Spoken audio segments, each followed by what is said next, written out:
Captain Herm of the Human Federated Fleet, you stand before the Galactic Union Armed Forces Courts, accused of violating Section 5 of the Daedalus IV Convention, refusing to accept the surrender of troops from any force encountered, enemies, neutrals, or friendlies. The Supreme Judiciary held a poignant pause to let the reporters get their recording devices ready before it continued. How do you plea?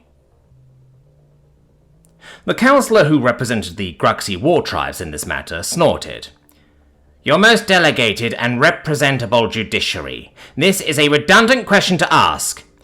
The female human hauled a ship full of Graxi corpses into a neutral system and dumped it in an elliptical orbit before leaving the system. Silence! The judiciary boomed, shocking the lawyer into obedience. Captain, your reply to the accusations.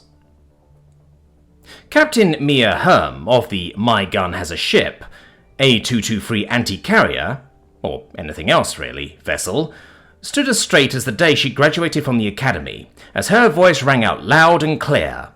Not guilty! As expected, the judiciary nodded. This hearing will continue, and you will explain how a ship full of dead Graxi ended up in orbit around a neutral planet. Certainly, Herm nodded. We were conducting a routine patrol of a recently liberated system. Stolen!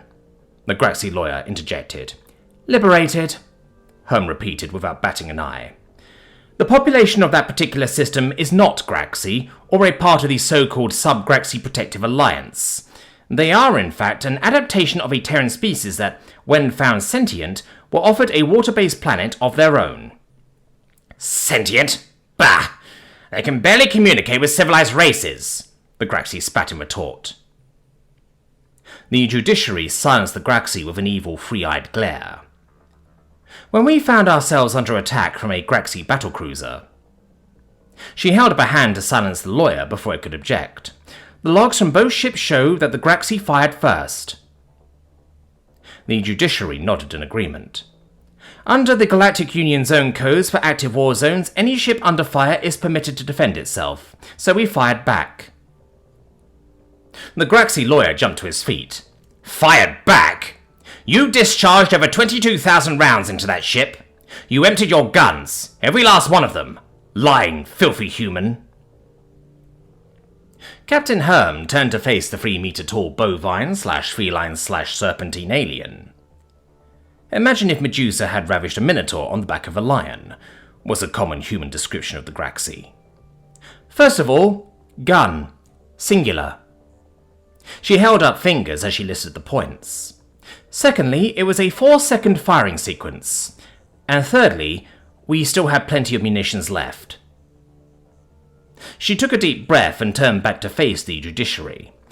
My apologies, Your Honor, but the Human Federation takes tremendous pride in our warthogs and their ancestry.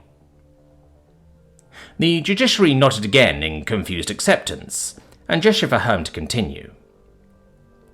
My ship does not have the capacity to hold the crew of a battlecruiser, so when the Graxi signaled a white flag, we latched the anchor system into their hull and hauled the ship to a system that could handle the prisoners. So there were crew alive to surrender to you? I believe so, yes. But they were not alive when you departed the system? I don't know.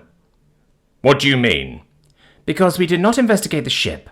The Graxi who were on it were at all times equally alive and dead until the ship was opened. The judiciary nodded slowly. Grenz's principle of assertion. A well-known proposition in quantum physics. This isn't quantum physics! The Graxi shouted.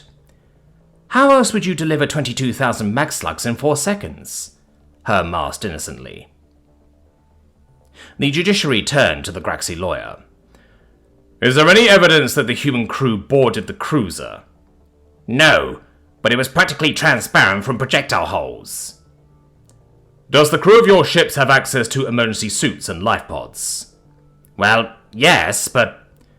The captain has made her point and this court finds it valid. Case dismissed. The judiciary waved the Graxi out of the courtroom and waited patiently for the minnow cat snake to leave before turning to the human female. As it is customary for the defendant to name a defense that has never been used before, How would you like this to be called?" Mia Herm smiled softly when she replied, "Schrödinger's can."